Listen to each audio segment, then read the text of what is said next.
Welcome once again to the daily message for this Thursday in the octave of Easter. In the gospel story for today, from the 24th chapter of Luke, what we have here are really two different scenes in two different contexts, even though they are written as though they were one story. In the first part of the story, Jesus is addressing his disciples directly. He's saying to them, "Don't be afraid. Look, I'm still with you. Look at my hands and my feet. Touch me." And then he said to them, "Have you anything here to eat?"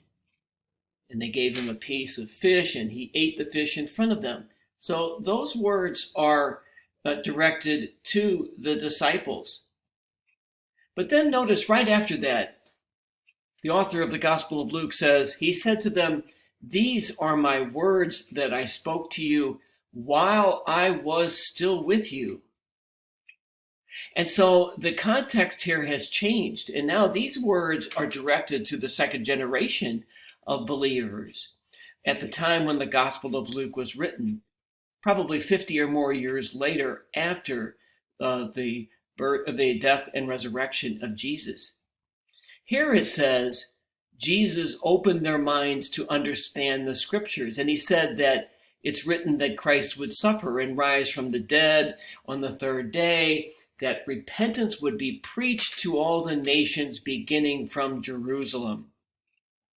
This is the commissioning statement to the church at the time when the Gospel of Luke is being written, much later on.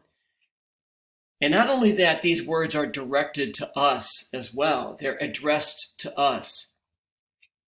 First, that we need to open our minds to understand the scriptures. Second, that we need to understand that we, like Christ, must be willing to suffer for the cause of righteousness and justice, and be willing to suffer for those whom we love. And lastly, we must be ready and willing to preach his name to all the nations. So these words are directed not just to the church at the time when the Gospel of Luke is written. These words are addressed to us as well. Thank you once again for watching and listening.